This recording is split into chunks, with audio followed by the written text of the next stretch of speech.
Hello friends, എല്ലാവർക്കും നമസ്കാരം. നിങ്ങളേവരും കാത്തിരിക്കുന്ന അലീനയുടെ ഇന്നത്തെ വിശേഷത്തിലേക്ക് എല്ലാ കൂട്ടുകാർക്കും സ്വാഗതം. എല്ലാവർക്കും നല്ലൊരു ദിവസം ആശംസിച്ചുകൊണ്ട് തന്നെ വിശേഷത്തിലേക്ക് കിടക്കാം. ആരെങ്കിലും ആദ്യമായിട്ട് കാണുന്നുണ്ടെങ്കിൽ നമ്മുടെ ചാനൽ ഒന്ന് സബ്സ്ക്രൈബ് ചെയ്ത് വെച്ചിട്ട് ലൈക്ക് ഒരു ഹൈപ്പൊക്കെ വെച്ചിട്ട് നമ്മുടെ വീഡിയോ കാണാൻ വേണ്ടി ശ്രമിക്കണേ. അപ്പൊ നേരെ വിശേഷത്തിലേക്ക് തന്നെ കടന്നാലും തുടങ്ങുമ്പോൾ തന്നെ കാണിക്കുന്നത് ഗോവർദ്ധനും ബാലചന്ദ്രനും കൂടെ സംസാരിക്കുന്നതാണ് കേട്ടോ. അങ്ങനെ നമ്മുടെ അലീന പോകുന്ന കാര്യം ഗോവർദ്ധനോട് പറഞ്ഞപ്പോഴത്തേക്കും ഗോവർദ്ധൻ ചോദിക്കുകയാണ്, എവിടെ പോകാനാണ് ആ പെങ്കൊച്ച്, എവിടെ പോകും, എങ്ങോട്ടേക്ക് പോകും എന്നൊക്കെ. അപ്പോഴത്തേക്കും നമ്മുടെ ഗോവർദ്ധനോട് ബാലചന്ദ്രൻ പറഞ്ഞു, നാളെ നമ്മൾ പോകുന്നത് മറ്റൊരു സ്ഥലം അന്വേഷിച്ചാണ് അവളെ ആക്കാനായിട്ട്, അവളെ സേഫ് ആക്കാനായിട്ട്. അവളെ നമുക്കൊരു ഉത്തരവാദിത്വം ഇല്ലാതെ അങ്ങനെ ഇറക്കി വിടാൻ പറ്റുമോ ഗോവർദ്ധ? അവക്ക് ഒട്ടും വിഷമമൊന്നും ഉണ്ടാകാത്ത ഒരു സേഫ് ആയ സ്ഥലത്ത് എത്തിക്കണം. അല്ല, അലീന പോയി കഴിഞ്ഞാൽ ബാലേട്ടന് പിന്നെയും ടെൻഷൻ ആവുമല്ലോ, പിന്നെയും പഴയ രീതിയിലേക്ക് ബാലേട്ടൻ മാറുമോ? ടെൻഷനൊക്കെ ആകും, പഴയ രീതിയിലേക്ക് മാറാതെ നോക്കണം. എൻ്റെ വിഷമവും അതൊക്കെ തന്നെയാണ്. അലീന ഇവിടുന്ന് പോയി കഴിഞ്ഞാൽ ഏതവസ്ഥയിൽ ഞാൻ എത്തിത്തീരുന്ന് എനിക്ക് അറിയില്ല. ഏതായാലും അവളെ തടയുന്നതിന് ഒരു പരിധിയില്ലേ? ഇനിയിപ്പം ഞാൻ തടയുന്നത് എന്തിനാ? പിന്നെ ഞാൻ വീണ് പോകേണ്ട പലയിടത്തും എന്നെ തടഞ്ഞു നിർത്തിയതും എന്നെ ഉയർത്ത് എഴുന്നേൽപ്പിച്ചതും അവൾ തന്നെയാണ്. ഈ കുടുംബം പോകാതെ നെടുന്തൂണായിട്ട് നിന്നതും അവൾ തന്നെയാ അലീന. എൻ്റെ മക്കളെ വേണ്ട പോലെ സംരക്ഷിച്ച് കൂടെ നിർത്തിയതും അവള് തന്നെയാ. നോക്കിയിട്ടുണ്ടല്ലേ, കണക്കെടുത്താലേ അവള് അവൾ ഈ കുടുംബത്തിന് വേണ്ടി എന്താ പറയാ, ഈ ഒരു വർഷം തന്നെ മാറ്റി വെച്ചേക്കായിരുന്നു. അവൾ പോയി കഴിഞ്ഞാല് എന്തായി തീരുന്നൊന്നും എനിക്ക് അറിയില്ല ഗോവർദ്ധ. ഞാന് പിന്നെ അങ്ങനെയൊക്കെ അങ്ങ് പോകുന്നു, അത്ര മാത്രമേ ഉള്ളൂ എന്ന്. നമ്മുടെ ബാലചന്ദ്രന് പറയുമ്പോ വാക്കിങ്ങനെ ഓരോന്ന് പറയുമ്പോഴും തൊണ്ട ഇടറുന്നുണ്ട് കേട്ടോ. എന്നിട്ട് ലാസ്റ്റ് പറഞ്ഞു, പോകുന്നവര് പോട്ടെ, നമുക്കൊരു പരിധി കൂടുതൽ തടയാൻ പറ്റത്തില്ലല്ലോ. അല്ല, ദേ 2-3 ദിവസത്തെ യാത്രയുണ്ട് നമുക്കപ്പോൾ അതിനുള്ള കാര്യങ്ങളെല്ലാം കരുതിക്കൊണ്ട് വേണം താൻ വരാനായിട്ട്. പിന്നെ നമ്മൾ തമ്മിൽ പറഞ്ഞ കാര്യങ്ങൾ നമ്മളുടെ മനസ്സിൽ മാത്രം ഇരുന്നാൽ മതി, പുറത്താരും അറിയണ്ട എന്നും പറഞ്ഞു. ഈ സമയത്ത് ഗോവർദ്ധൻ പോയി കേട്ടോ, ഇറങ്ങാണ്. റൂം വിട്ട് പുറത്തേക്ക് ഇറങ്ങി നമ്മുടെ ബാലചന്ദ്രൻ ഇതെല്ലാം പറയുന്നത് കേട്ടിട്ട്. അപ്പൊ ഒരു യാത്രയ്ക്ക് ഒരുങ്ങാണ്. ഒരു 3 ദിവസത്തെ യാത്രയാണ്. നമ്മുടെ അലീനയെ സേഫ് ആയിട്ടുള്ള സ്ഥലത്ത് എത്തിക്കണം. അപ്പൊ അതിനു വേണ്ടിയുള്ള യാത്രയൊക്കെയാണ്. അങ്ങനെ ഗോവർദ്ധനൻ സ്റ്റെയർ ഒക്കെ ഇറങ്ങി താഴേക്ക് വരികയാണ് കേട്ടോ. വന്നപ്പോഴത്തേക്കും അലീൻ ഒരു കോഫി ആയിട്ട് വന്നു. എന്നിട്ട് അലീൻ ചോദിച്ചു, എന്തു പറ്റി, ഇത്ര പെട്ടെന്ന് തീർന്നോ കൂടിക്കാഴ്ച? എന്തായിരുന്നു? അത് പിന്നെ ഒരു യാത്രയുണ്ടെന്നേ. ഒരു യാത്ര? അല്ല, എങ്ങോട്ടാ ഈ യാത്ര? അത് പിന്നെ അത് സീക്രട്ടാ. പറയണ്ട, എന്നാ പറയണ്ട. സീക്രട്ട് ആണെങ്കിൽ മനസാക്ഷി സൂക്ഷിപ്പുകാരനെന്നും പറയാം എന്നിങ്ങനെയാട്ടോ പറഞ്ഞത്. അപ്പോഴത്തേക്കും നമ്മുടെ ഗവർണർ പറഞ്ഞു, ഞാനേ മനസാക്ഷി സൂക്ഷിപ്പുകാരനൊന്നും അല്ല. സത്യം പറഞ്ഞു കഴിഞ്ഞിട്ടുണ്ടെങ്കിൽ അലീനയല്ലേ പ്രൈവറ്റ് സെക്രട്ടറി. ഓ, ഞാന് അഡീഷണൽ പ്രൈവറ്റ് സെക്രട്ടറി. അതൊക്കെ അച്ഛന്റെ ഒരു തമാശയല്ലായിരുന്നു അങ്കിളെ. ഈ പ്രാവശ്യം തമാശ ഒന്നും ഇല്ല കേട്ടോ, വളരെ സീരിയസ് തന്നെയാണ്. അപ്പോഴത്തേക്ക് നമ്മുടെ അലീനയുടെ മുഖമൊക്കെ മാറി. എന്നിട്ട് ചോദിച്ചു, അല്ല, നാളത്തെ യാത്രയെ എനിക്ക് വേണ്ടി ആയിരിക്കും അല്ലേ? അതൊക്കെ എനിക്ക് ഊഹിക്കാൻ കഴിയുന്നുണ്ടേ. അപ്പോഴത്തേക്ക് നമ്മുടെ ഗോവർദ്ധൻ ആ ചായ കയ്യിൽ ഇങ്ങനെ കൊടുത്തിട്ട്, ചായയുടെ ഗ്ലാസ് കയ്യിൽ ഇങ്ങനെ കൊടുത്തിട്ട് പറഞ്ഞു, അതെ, അതൊക്കെ ബാലേട്ടൻ എന്താണെന്ന് വെച്ചാൽ നിന്നോട് പറഞ്ഞോളും, ഞാൻ പോവാന്നും പറഞ്ഞുകൊണ്ട് ഗോവർദ്ധൻ അങ്ങ് ഇറങ്ങാണ് കേട്ടോ. അലീന ഇങ്ങനെ നോക്കി നിൽക്കുന്നു. അപ്പൊ അലീനയ്ക്ക് മനസ്സിലായിട്ടുണ്ട് ഈ യാത്ര അലീനയ്ക്ക് വേണ്ടി തന്നെ മാറ്റി വെച്ചേക്കുന്ന ഒരു യാത്രയാണെന്ന്. ഏതായാലും ഈ സീൻ കഴിഞ്ഞ് പിന്നെ കാണിക്കുന്ന സീൻ എന്ന് പറഞ്ഞാല് അലീന ഇങ്ങനെ കുറെ തുണിയൊക്കെ എടുത്ത് അലക്കാനായിട്ട് പോകുന്ന ഒരു രംഗമാണ്. അപ്പൊ അത് കഴിഞ്ഞ് നേരെ കാണിക്കുന്നത് നമ്മുടെ മനുവിനെയാണ് കേട്ടോ. മനു ആണെങ്കിൽ ഇങ്ങനെ ഉമ്മർത്തൂടെ, അതായത് തിണ്ണേ കൂടെ അങ്ങോട്ടും ഇങ്ങോട്ടും തേരാപ്പാര ഒരു ഫോണൊക്കെ കൈ പിടിച്ച് ഇങ്ങനെ നടക്കുന്നു. അലീനെ പോകുന്നതിന്റെ എഫക്റ്റ് അവിടെയും ഏറ്റു തുടങ്ങിയിട്ടുണ്ട്. അങ്ങനെ എന്ത് ചെയ്യുന്നു, നേരെ ഫോൺ എടുത്ത് അലീനെ വിളിക്കുകയാണ്. അലീനയുടെ അലക്കാനുള്ള തത്രപ്പാടിലൊക്കെയാണ്, തുണിയൊക്കെ ഇങ്ങനെ വാരി എടുക്കുകയാണ് അലക്കാനൊക്കെ ആയിട്ട്. അപ്പോഴത്തേക്കുമാണ് ഫോൺ ഇങ്ങനെ റിങ് ചെയ്തത്.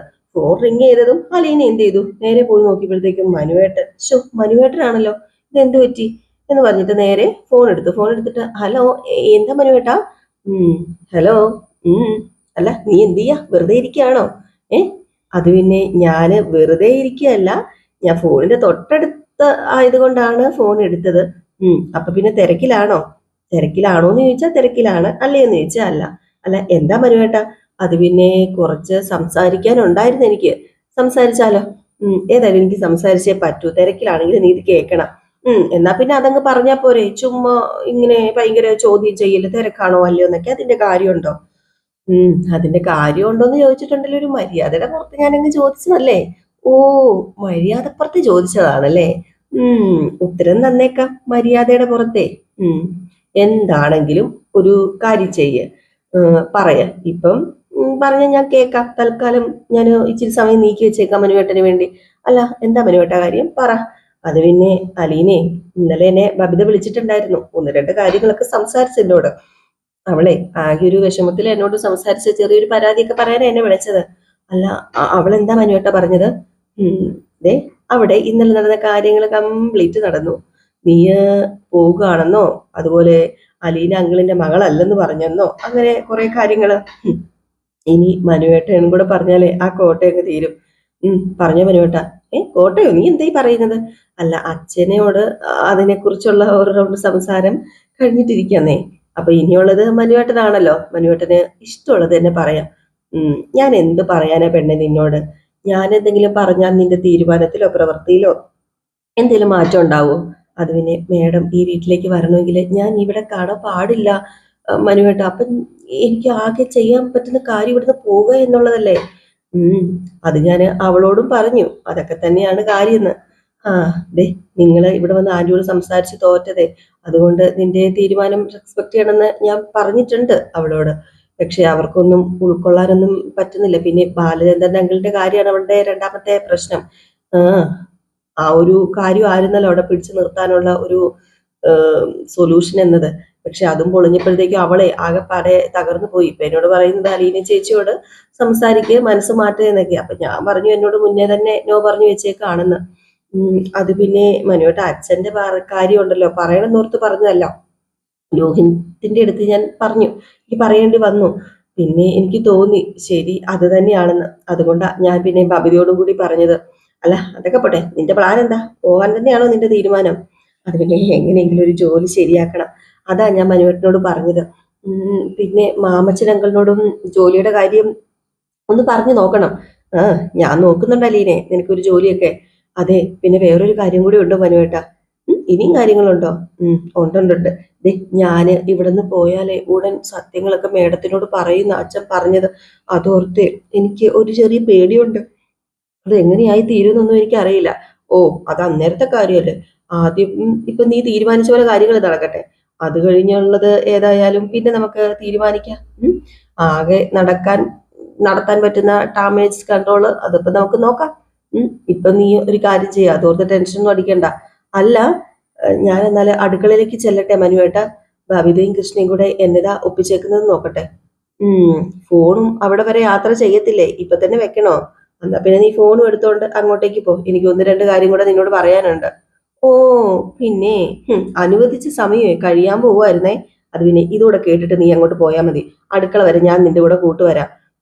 ശരി ശരി, ആയിക്കോട്ടെ. പറഞ്ഞോ പറഞ്ഞോ എന്ന് പറഞ്ഞ് ഫോണും എടുത്തോണ്ട് നമ്മുടെ അലീന നേരെ കിച്ചണിലേക്ക് പോവുകയാണ്. മനുവിന് സത്യം പറഞ്ഞാൽ അലീനോട് സംസാരിച്ചിട്ടുള്ള ആ ഒരു കൊതി തീരുന്നില്ല കേട്ടോ. അതുകൊണ്ടായിരിക്കാം ആ ഒരു സംസാരമൊക്കെ. ഏതായാലും അതൊക്കെ കഴിഞ്ഞിട്ട് പിന്നെ കാണിക്കുന്നത് അവിടുത്തെ ഡൈനിങ് ടേബിളിൽ ചോറും കറികളും ഒക്കെ ഇങ്ങനെ നിരത്തി വെക്കുകയാണ്. കൃഷ്ണയല്ല ബബിതയും അലീനയും കൂടെ ചേർന്ന്. അപ്പോഴത്തേക്ക് നമ്മുടെ അലീന ചോദിച്ചു, അല്ല കൃഷ്ണമോള് നീ വിളിച്ചില്ലേ? അവളെ ഇപ്പൊ ഭയങ്കര മടിച്ചായിട്ടിരിക്കുകയാണെന്നേ. അവള് ഇപ്പൊ ഞാൻ പണിയെടുക്കുന്നുണ്ട് മൈൻഡ് ചെയ്യുന്നില്ല. എന്നാ പിന്നെ ഒന്ന് കാണണമല്ലോ, ഞാൻ പോയി വിളിക്കാൻ അലീന പറഞ്ഞപ്പോ വേണ്ട വേണ്ട ഞാൻ പോയി വിളിക്കാൻ, ചേച്ചി അവിടെ ഇരിക്കാൻ പറഞ്ഞു. അങ്ങനെ നമ്മുടെ ബബിത അങ്ങ് ചെന്ന് കഴിഞ്ഞപ്പോഴത്തേക്ക് ഒരു ഒറ്റ ഇടിയായിരുന്നു കേട്ടോ. അതായത് ഇങ്ങോട്ടേക്ക് സ്പീഡിൽ നമ്മുടെ കൃഷ്ണമോള് വന്നപ്പോ ബബിത അങ്ങോട്ടേക്ക് ചെന്ന് ഓരോറ്റ ഇടി അടിച്ചപ്പോഴത്തേക്ക്, നീ എന്താണ് കാണിക്കുന്നത്? നീ എന്നെ മനുഷ്യന്മാരെ ഇടിച്ചു കൊല്ലാൻ നടക്കുകയാണോ? ഓഹോ, അത് പിന്നെ ഞാൻ സ്പീഡിൽ വന്നപ്പോ അറിയാതെ പറ്റിപ്പോയതല്ലേ. അതിനിപ്പോ എന്തിനാ എന്നോട് ദേഷ്യപ്പെടുന്നത്? ഞാനൊരു കാര്യം പറഞ്ഞേക്കാം പെണ്ണേ എന്ന് പറഞ്ഞ് ഇങ്ങനെ ഞുള്ളാൻ ചെന്ന് കഴിഞ്ഞപ്പോഴത്തേക്കും അലീന ചേച്ചി എന്ന് പറഞ്ഞുകൊണ്ട് കൃഷ്ണമോൾ ഓടി അലീനയുടെ അടുത്തേക്ക് ചെന്നു കേട്ടോ. അലീനയുടെ അടുത്തേക്ക് ചെന്നിട്ട്, ഇതേ കണ്ടോ എന്നെ ബബിത ചേച്ചി ചുമ്മാ വഴക്കുണ്ടാക്കാന്ന് പറഞ്ഞപ്പോഴത്തേക്കും അലീന പറഞ്ഞു, നീ ഒരു കാര്യം ചെയ്യാം, ഞാൻ വിളമ്പിക്കോളാം, നിങ്ങൾ രണ്ടുപേരും കൈ കഴുകിയിട്ട് വാ, അല്ലാതെ വഴക്കുണ്ടാക്കാതെ എന്ന് പറഞ്ഞു. അങ്ങനെ കൈ കഴുകാൻ ചെന്നപ്പോഴത്തേക്കും നമ്മുടെ ബാബി ഒരു കിള്ളു കൊടുത്തു അലീന കിട്ടപ്പോഴത്തേക്കും. അയ്യോ ദേ അലീന ചേച്ചി കിള്ളുന്നേന്ന് പറഞ്ഞു. അപ്പോഴത്തേക്കും ആണെങ്കിൽ നമ്മുടെ അലീന, ബാബി അടി മേടിക്കൂട്ടോ എന്ന് പറഞ്ഞപ്പോഴത്തേക്കും ബബിത ചിരിച്ചുകൊണ്ട് വന്നു കേട്ടോ. അപ്പോഴത്തേക്കും ബാലുചന്ദ്രൻ, ഇവിടെ എന്താ ഒരു ബഹളം? എന്റെ പിള്ളേരെ നിങ്ങൾ തമ്മിൽ സംസാരിക്കുന്നത് നിങ്ങൾക്ക് കേൾക്കാനാണോ അതോ നാട്ടുകാർക്ക് കേൾക്കാനാണോ? അത് പിന്നെ അച്ഛ, ദേ രണ്ടുപേരും ഒന്ന് നിർത്താമോ? കൃഷ്ണയ്ക്കും ബബിതയ്ക്കും നാക്ക് ഇച്ചിരി കൂടുതലാ. അച്ഛനൊരു ഹൃദ്രോഗിയാണെന്ന് നിങ്ങൾക്ക് അറിയാമോ? സമയത്തിന് കഴിച്ചില്ലെങ്കിലേ വീണ്ടും ആരോഗ്യ പ്രശ്നമാകും. ഞാൻ പോയി കൈ കഴുകി വന്ന് വല്ലതും കഴിച്ചോട്ടെ. അതുവരെ ഒന്ന് അണ്ണാക്കൊന്നേ ഉള്ളിൽ ഇറക്കി വെക്കേ. ഓ, ഞാൻ ഒന്നിലും ഇടപെടുന്നില്ല, നിങ്ങളായി നിങ്ങളുടെ പാടായി, ഞാൻ കഴിച്ചിട്ട് അങ്ങ് പൊക്കോളാം. അങ്ങനെ നേരെ കൈ കഴുകാൻ പോയി കേട്ടോ. അപ്പോഴത്തേക്കും അവിടെ നിന്ന് നമ്മുടെ ബബിതയും കൃഷ്ണമോളും വഴക്കൊക്കെ കൂടുകയാണ് കേട്ടോ. അപ്പോഴത്തേക്കും അലീന പറഞ്ഞു, മര്യാദയ്ക്ക് ഇരിക്കേണ്ട പൊന്നു പിള്ളേരെ എന്ന് പറയുമ്പോഴത്തേക്കും ബാലചന്ദ്രൻ വന്നിട്ട് പറഞ്ഞു, ഓ, എന്തുവാ എന്റെ പൊന്നു പെൺപിള്ളാരെ നിങ്ങൾ കാണിക്കുന്നത്, പോത്തുപോലെ വളർന്നില്ലേ, എന്നിട്ട് നാണമില്ല അടി കൂടാനായിട്ട് ചോദിക്കുകയാണ് കേട്ടോ. സൗണ്ട് കുറച്ച് ചിരി ഒന്ന് കുറച്ചിട്ട് അത്യാവശ്യം ഒന്ന് ഒതുങ്ങിയിട്ട് അവിടെ ഇരുന്നേ ചോറ് കഴിക്കാൻ പറഞ്ഞു. അങ്ങനെ നമ്മുടെ രോഹിത്തും വന്നു. രോഹിത്തും ഇതൊക്കെ കണ്ട് ചിരിച്ചോണ്ടൊക്കെ നിൽക്കുകയാണ്. അങ്ങനെ ആഹാരമൊക്കെ കഴിക്കുകയാണ്. 3 പേരും ഇരുന്നു. 3 പേരെന്ന് പറഞ്ഞാൽ നമ്മുടെ കൃഷ്ണയും രോഹിത്തും ബാലചന്ദ്രനും ഇരുന്നു കേട്ടോ. ബാക്കി 2 പേര് അലീനയും ബബിതയും വിളമ്പാണ്. ഏതായാലും അങ്ങനെ ആഹാരമൊക്കെ വിളമ്പി കൊടുത്തു. ഇതിനിടയിൽ നമ്മുടെ ബാലചന്ദ്രൻ ഒരു കാര്യം പറയുകയാണ്, അതെ പിള്ളേരെ, എനിക്കൊരു കാര്യം പറയാനുണ്ട്. ഞാൻ രണ്ട് മൂന്ന് ദിവസം ഇവിടെ കാണത്തില്ല, ഞാൻ ഒരു യാത്ര പോവുക ഗോവർദ്ധന്റെ കൂടെ എന്ന് പറഞ്ഞു. അപ്പൊ അലീന ചോദിച്ചു, അല്ല എവിടേക്ക് അച്ഛാ പോകുന്നത്? അത് പിന്നെ കുറച്ച് കാര്യങ്ങളൊക്കെ ചെയ്തു വെക്കാനുണ്ട് നീ പോകുന്നതിന് മുമ്പേ, അതിനു വേണ്ടി പോകുന്നതാണ്. ഞാൻ എവിടെയാ പോകുന്നതെന്ന് വരുമ്പോ ഞാൻ പറയാം. പിന്നെ 1-2 ആൾക്കാരെയൊക്കെ കാണണം, എല്ലാം ഞാൻ വരുമ്പോ തിരിച്ചു പറയാം. അത് മതി എന്ന് പറഞ്ഞപ്പോഴത്തേക്കും ബബിത ചോദിച്ചല്ല, അച്ഛൻ എപ്പോഴാണ് തിരിച്ചു വരുന്നത്? ചിലപ്പോ 3 ദിവസം എടുക്കും, ചിലപ്പോ അതിന് മുമ്പും വരും. അല്ല, അച്ഛൻ ഒറ്റയ്ക്കാണോ പോകുന്നതെന്ന് അലീന് ചോദിച്ചപ്പം, ഏയ് അല്ലല്ല, ഗോവർദ്ധനും എന്റെ കൂടെ ഉണ്ട്, കുറച്ചധികം ഡ്രൈവ് ചെയ്യാനുണ്ട്. ഒറ്റയ്ക്കുള്ള യാത്ര ഇപ്പം ഭയങ്കര റിസ്ക്കാ മക്കളെ, അതിനുള്ള ശേഷിയൊന്നും ഇല്ലാന്ന് പറഞ്ഞപ്പോഴത്തേക്ക് രോഹിത് ചോദിച്ചു, അല്ല ഞാൻ കൂടെ പറഞ്ഞോ അച്ഛാ? ഓ, ഇത് കൊള്ളാമല്ലോ, ഇത്രയും ചോദ്യങ്ങളോ? ദേ, എനിക്കൊരു സ്ഥലത്ത് പോകണമെങ്കിൽ ഇത്രയും കാര്യങ്ങളൊക്കെ ഇവിടെ റിപ്പോർട്ട് ചെയ്യണോ? കൃഷ്ണനോട് പറഞ്ഞു, പിന്നെ പിന്നെ അതൊക്കെ വേണം, ഇവിടെ റിപ്പോർട്ട് ചെയ്തിട്ടേ പോകാൻ പറ്റത്തുള്ളൂ. ഓഹോ, ഇപ്പൊ അങ്ങനെയാണോ ഇവിടുത്തെ പുതിയ നിയമങ്ങള്? ഈ നിയമം ആരെഴുതിയതാ? അപ്പൊ അലീന പറഞ്ഞു, അതെ, എല്ലാവരും എഴുതിയിട്ടുണ്ട് നിയമങ്ങളൊക്കെ ഇവിടെ. അപ്പം നമ്മുടെ ബാലചന്ദ്രൻ പറഞ്ഞു, അത് പിന്നെ സുലോചനയോട് ഞാനിവിടെ വന്ന് നിൽക്കാൻ പറയാം. അയ്യോ വേണ്ട അച്ഛൻ, ഞങ്ങൾ ഇവിടെ എല്ലാവരും ഉണ്ടല്ലോ. അല്ല, സുലോചന ആന്റിക്ക് അവിടെ ഒറ്റയ്ക്ക് നിൽക്കാൻ പേടിയാണെങ്കിൽ ഇങ്ങോട്ട് വന്നോളാൻ പറയാൻ പറഞ്ഞപ്പോഴത്തേക്ക് അവർക്ക് അവിടെ പേടിയൊന്നുമില്ല. ഞാനൊരു അഭിപ്രായം പറഞ്ഞതേ ഉള്ളൂ, ഞങ്ങൾക്ക് ഇവിടെ ഒറ്റയ്ക്ക് നിൽക്കാൻ പേടിയില്ലാത്തത് കൊണ്ട്. നിന്റെ അഭിപ്രായം സ്വീകരിച്ചിരിക്കുന്നു, ഒരു കുഴപ്പമില്ല, അഭിപ്രായം പറയാലോ. അപ്പം ബബിത അവിടെ നിൽക്കുകയാണ്. ബബിത അവിടെ നിന്ന് കഴിഞ്ഞപ്പോഴത്തേക്കും നമ്മുടെ ബാലചന്ദ്രൻ പറഞ്ഞു, അതെ, ഇങ്ങോട്ട് സംസാരിക്കുമ്പോൾ സൂക്ഷിക്കണം അല്ലേന്ന്. അപ്പോഴത്തേക്കും ബബിത പറഞ്ഞു, അത് തന്നെ ഞാൻ ആദ്യം പറഞ്ഞത്. അപ്പം കൃഷ്ണമോള് എന്റെ കുറ്റം 2 പേരും കൂടെ ചേർന്ന് പറഞ്ഞു എന്ന്. അപ്പോഴത്തേക്ക് അലീന പറഞ്ഞു, അത് പിന്നെ എനിക്കൊരു കാര്യം ചോദിക്കാനുണ്ട്, ഞാനൊരു കാര്യം ചോദിക്കട്ടെ എന്നിങ്ങനെ അലീന ചോദിച്ചപ്പോഴത്തേക്കും കൃഷ്ണമോള് പറഞ്ഞു, എന്തിനാ ഇങ്ങനെ ഒരു ബുദ്ധിമുട്ട്, സ്റ്റാർട്ടിങ് ട്രബിള്, ചോദിക്ക് എന്ന്. അപ്പൊ ബാലേന്ദ്രൻ ചോദിച്ചു, എന്ത് പറ്റി ഒരു മുഖവരയൊക്കെ ഇട്ടിട്ടൊരു കാര്യം ചോദിക്കുന്നത്? അതില്ല, അച്ഛൻ ഇവിടെ ഇല്ലാത്ത സ്ഥിതിക്ക് ഞാൻ ഇവരെയും കൊണ്ട് രേവതിക്കുട്ടിയുടെ അടുത്ത് പൊക്കോട്ടെ എന്ന് ചോദിക്കാനായിരുന്നു. അച്ഛൻ ഇവിടെ ഇല്ലല്ലോ, ഞങ്ങള് 4 പേരും പൊക്കോളാം. ഇതിപ്പം നേരത്തെ പ്ലാൻ ചെയ്ത് വെച്ചതാണോ എല്ലാവരും കൂടി ചേർന്ന്? ഏയ് അല്ലല്ല, ഇപ്പം അച്ഛൻ പോവാന്ന് പറഞ്ഞപ്പം ഞാൻ പ്ലാൻ ചെയ്തതാ. എന്ത് പറ്റി പെട്ടെന്ന് പോകണമെന്നൊരു തോന്നല്? അതിന് എനിക്ക് വയ്യാണ്ടായി കിടന്നപ്പോഴത്തേക്കും അവിടെ ഇങ്ങോട്ട് വരാനിരുന്നത്, ഞാനാ വേണ്ടത് പറഞ്ഞത്. ഞാൻ അസുഖം മാറുമ്പോൾ അങ്ങോട്ടേക്ക് ചെല്ലാന്ന് പറഞ്ഞു. അതിനെല്ലാരെയും കൂടെ കൂട്ടിക്കൊണ്ട് പോകുന്ന എന്തിനാ? അല്ല, എല്ലാരും കൂടെ ഒരുമിച്ചൊരു യാത്രയാവുമല്ലോ എന്ന് ഓർത്തിട്ടാണ്. എന്നാലേ അത് വേണ്ട മോളെ, അവർക്ക് ഒരു ബുദ്ധിമുട്ടാകും. രേവതി കുട്ടിക്ക് കിട്ടുന്ന സ്നേഹത്തിന്റെ വാത്സല്യത്തിന്റെയും സ്നേഹത്തിന്റെ ഒരു പങ്ക് നിനക്ക് തരും അന്നും പറഞ്ഞുകൊണ്ട് നമ്മള് അത് മിസ്യൂസ് ചെയ്യാൻ പാടില്ല. അല്ല, ഞാന് അവളോട് വിളിച്ചു ചോദിക്കാം, എല്ലാരും കൂടെ വരുന്നതിൽ ബുദ്ധിമുട്ടുണ്ടോന്ന്. ഓ, ബെസ്റ്റ്, നിന്റെ രേവതി കുട്ടി കേട്ട പാതി കേൾക്കാത്ത പാതി അവളിങ്ങ് പോന്നോന്ന് പറയും ചാടി. അവക്ക് ഇടവല്ലം നോക്കാനില്ലല്ലോ, പ്രത്യേകിച്ച് നിന്റെ രേവതി കുട്ടീനെ എനിക്ക് അറിയാലോ. അല്ല, എന്നാ പിന്നെ അവരോട് 2നോടും ചോദിക്കാം, എന്നിട്ട് പോകാം. അതാണ് ഞാൻ നേരത്തെ പറഞ്ഞത്, മിസ്യൂസ് ചെയ്യരുതെന്ന്. അങ്ങനെയുള്ളവരോട് അമിത സ്വാതന്ത്ര്യം എടുക്കണ്ടെന്നേ. കാരണം അവർ നമുക്ക് ആവശ്യത്തിന് സ്വാതന്ത്ര്യം തരുന്നുണ്ടല്ലോ. രേവതിക്കുട്ടി രേവതിക്കുട്ടി അവിടെ ഉള്ളത് കൊണ്ട് ചിലപ്പോൾ അവരെല്ലാം സമ്മതിക്കും. ചിലപ്പോൾ ഉള്ളിൽ എന്തെങ്കിലും അനിഷ്ടം ഉണ്ടെങ്കിൽ അവർ പുറത്ത് കാണിക്കത്തില്ല എന്ന്. അപ്പോഴത്തേക്കും നമ്മുടെ രോഹിത് പറഞ്ഞു, അത് പിന്നെ അവര് അന്ന് എന്നെ പോലീസ് വിളിച്ചപ്പോഴത്തേക്കും എന്നെ രക്ഷിക്കാൻ അലീന ചേച്ചി വിളിച്ച ഉടനെ തന്നെ ഓടി വന്നല്ലേ. അപ്പൊ കൃഷ്ണമോള് പറഞ്ഞു, അതെ, അന്ന് അലീന ചേച്ചിയെ പോലീസ് വിളിച്ചപ്പോഴത്തേക്കും ഞങ്ങൾ ഒരു ഒറ്റ വിളി, അപ്പോഴത്തേക്കും അവർ ഓടി വന്നില്ലേ. അതുപോലെ അച്ഛനും അവിടെ പോയില്ലേ, അപ്പോഴും അവർ സപ്പോർട്ട് ചെയ്തില്ലേ രോഹിതേട്ടന്റെ കാര്യത്തിന്. ഓഹോ, അപ്പൊ ഇപ്പൊ ഞാൻ മാത്രമുള്ളോ പ്രതിഭാഗത്ത്? നിങ്ങളെല്ലാവരും എസ്കേപ്പ് ആയോ? അത് പിന്നെ ഞങ്ങള് ന്യായത്തിന്റെ സൈഡാ അച്ഛാ. ഓ, നിങ്ങൾ വലിയ ന്യായാധിപരാണല്ലോ. ഇപ്പൊ രേവതി കുട്ടിയുടെ വീട്ടിലേക്ക് എല്ലാവരെയും കൂടെ കൊണ്ടുപോയി കഴിഞ്ഞാൽ നിനക്ക് സമാധാനം അലീനെ. അത് പിന്നെ അച്ഛന് താല്പര്യം ഇല്ലെങ്കിൽ ഞാൻ കൊണ്ടുപോകുന്നില്ല. അത് ശരിയാണ്, എല്ലാം എന്റെ താല്പര്യങ്ങളാണല്ലോ ഇവിടെ നടക്കുന്നത്. ആണോ? ഏതായാലും ഞാനൊരു കാര്യം പറയാം, നിനക്ക് മാത്രം വേണമെങ്കിൽ പോകാം, പക്ഷെ ഇവരെ കൊണ്ടുപോകണ്ട. എന്നാ പിന്നെ ഞാൻ പോകുന്നില്ല, എനിക്ക് പോവണ്ട. അപ്പോഴത്തേക്ക് നമ്മുടെ ബബിത പറഞ്ഞു, അത് പിന്നെ ഞങ്ങൾക്ക് പോണം. എന്താ അച്ഛാ ഇത്? ഓ, അപ്പൊ നിങ്ങൾ നേരത്തെ പ്ലാൻ ഇട്ടതാണല്ലേ? നേരത്തെ പ്ലാൻ ഇട്ടതൊന്നും അല്ല, ഇപ്പൊ ഞങ്ങൾക്ക് പോകാൻ തോന്നുക, അതുകൊണ്ടാ പറഞ്ഞത്. അതെ, ഭൂരിപക്ഷം നോക്കാം, പോകാനുള്ളവരൊക്കെ ഒന്ന് കൈവക്കിക്കെന്ന് പറഞ്ഞപ്പോഴത്തേക്ക് 3 പേരും കൈവക്കി കേട്ടോ. അപ്പൊ നമ്മൾ അലീനെ കൈ താത്തി, അലീനെ കൈവക്കിയില്ല.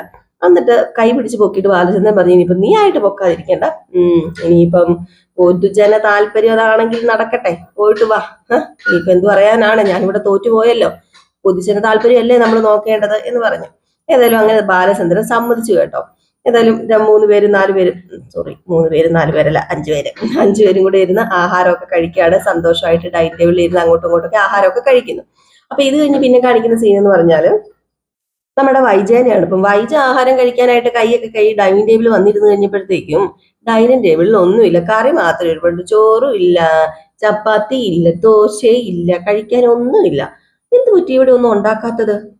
കമ്പ്യൂട്ടർ ഇവിടെ ഒന്നും ഉണ്ടാക്കിയില്ലേ? ഇതെന്താ എന്നൊക്കെ ഓർത്ത് ഇങ്ങനെ ഡൈനിങ് ടേബിളിൽ ഇരുന്നപ്പോഴത്തേക്കുമാണ് നമ്മുടെ മനുമോൻ ഇറങ്ങി വരുന്നത്. അങ്ങനെ മനു ഇറങ്ങി വന്നു. മനു ഇറങ്ങി വന്ന ഉടനെ തന്നെ അവിടെ ഇരുന്നു. അപ്പോഴത്തേക്കും നമ്മുടെ വൈദ്യ ചോദിച്ചു, അല്ല നീ ഇവിടെ പോവാ? അല്ല നീ എന്തെങ്കിലും കഴിച്ചായിരുന്നോ? അത് പിന്നെ ഞാൻ ടൗണിൽ പോവാ, ഞാൻ രാവിലെ ചായ കുടിച്ചായിരുന്നു. അല്ല നിനക്ക് ബ്രേക്ക്ഫാസ്റ്റ് ഒന്നും വേണ്ടേ? അത് കഴിക്കാനാണല്ലോ ഞാൻ വന്നത്. അല്ല ഇവിടെ ഒന്നും ബ്രേക്ക്ഫാസ്റ്റ് കാണുന്നില്ല, കമലടുത്ത് എവിടെ പോയി? അല്ല അമ്മ എങ്ങോട്ട് പോകാൻ, അമ്മ ഇവിടെ എവിടെയെങ്കിലും കാണും. അല്ല വിളിച്ചിട്ട് വിളി കേൾക്കുന്നില്ല, നീ പോയി കിച്ചണിലേക്ക് ഒന്ന് പോയി നോക്കിക്കേ, ഇവിടെ ഒന്നും ഇല്ല താനും. എന്താ പറ്റിയത്? ഇനിയിപ്പോ വല്ല വയ്യായിക്കുണ്ടോ എന്ന് പറഞ്ഞപ്പോ അതൊക്കെ നമ്മുടെ വൈജ എണീറ്റു. അതുപോലെ നമ്മുടെ മനു നേരെ കിച്ചണിലേക്കും ചെന്ന് നോക്കിയപ്പോഴത്തേക്കും കിച്ചണിൽ ആട് കിടന്നിടത്ത് ഒരു കൂടെ ഇല്ല എന്ന് പറഞ്ഞ പോലെ അവിടെ ആരും ഇല്ല കേട്ടോ. എന്നാ പിന്നെ ഫ്രിഡ്ജിനകത്ത് വല്ലതും ഉണ്ടോന്ന് തപ്പിത്തടഞ്ഞു നോക്കിയപ്പോഴത്തേക്കും ഫ്രിഡ്ജിനകത്ത് ഒന്നുമില്ല. അപ്പൊ നമ്മുടെ വൈദ്യ ചോദിച്ചു, അല്ല ശിവേട്ടൻ ഇത് എവിടെ പോയി? അത് പിന്നെ ആന്റി ഇന്ന് കോട്ടയത്ത് പോകുമെന്ന് പറഞ്ഞായിരുന്നു, രാവിലെ തന്നെ പോയി കാണും. അല്ല രാവിലെ ഞാൻ കണ്ടതാണല്ലോ, എന്നോടൊന്നും പറഞ്ഞില്ലല്ലോ കോട്ടയത്തിന് പോകുന്ന കാര്യമൊന്നും. അറിഞ്ഞിരുന്നെങ്കിൽ എനിക്കും കൂടെ പോകാമായിരുന്നല്ലോ. അല്ല ആന്റി എന്തിനാ പോകുന്നത്? അതെ, എനിക്ക് അവിടെ ഏതെങ്കിലും നല്ല ടെക്സ്റ്റൈൽസിൽ ഒന്ന് കയറണം. ഏതെങ്കിലും നല്ലൊരു ഡ്രസ്സ് എടുത്തിട്ട് മാസം 2 കഴിഞ്ഞു. ഓ, കൊള്ളാം കൊള്ളാം, ഇവിടെ സ്വന്തം കടയുള്ളപ്പോഴാണോ കോട്ടയത്ത് പോയി എടുക്കുന്നത്? ഓ, ഇവിടത്തെ ടെക്സ്റ്റൈൽസ് ഇപ്പം എന്റെ അല്ലല്ലോ, അവിടെ കയറണമെങ്കിൽ അലീനയുടെ പാസ് വേണമല്ലോ. എന്തിനാ ആന്റി എഴുതാപ്പുറം വായിക്കുന്നത്? അലീന ആ ടെക്സ്റ്റൈൽസ് ഷോപ്പ് കണ്ടിട്ടുണ്ടോ എന്ന് പോലും അറിയത്തില്ല. ഓ വേണ്ട വേണ്ട, നീ കൂടുതൽ അലീന പുരാണം പറയണ്ട. എനിക്കും ബാലേന്ദ്രനും തമ്മിൽ യാതൊരു ബന്ധവുമില്ല. ആ കെയർ ഓഫിലുള്ള ഒരു സൗജന്യവും എനിക്ക് വേണ്ട. അല്ല ഇത്രയും നാളെ ഡ്രസ്സ് എടുത്തുകൊണ്ടിരുന്ന അങ്കിളിന്റെ ഷോപ്പിൽ നിന്ന് തന്നെയല്ലേ? ഫ്രീ ആയിട്ട്, വെറും ഫ്രീ ആയിട്ട്. കൊള്ളാന്ന് എന്തേലും ഒരു ഐറ്റം അവിടെ ഉണ്ടോ? ബാംഗ്ലൂരിലും ചെന്നൈയിലും ഒക്കെ ഉള്ള വലിയ ഹോൾസെയിൽ കടയിൽ നിന്ന് പാതി വിലയ്ക്ക് കുറെ പഴഞ്ച തുണിത്തരങ്ങൾ എടുത്തോണ്ട് വന്ന് അവിടെ വിൽക്കും. കുറെ സാരിയും കുറെ ചുരിദാറും കുറെ നൈറ്റിയും എല്ലാം ഔട്ട് ഓഫ് ഫാഷന്. അല്ല ആന്റിയുടെ ഏത് സാരിയാണ് ഔട്ട് ഓഫ് ഫാഷൻ? ഏത് നൈറ്റിയാണ് പഴഞ്ചൻ ലുക്ക് ഉള്ളത്? മുംബൈയിലും ചെന്നൈയിലും ബാംഗ്ലൂരിലും ഫാഷൻ മാറുമ്പോൾ അതനുസരിച്ച് അങ്കിൾ ഇവിടെയും ഫാഷൻ മാറ്റാറുണ്ടല്ലോ.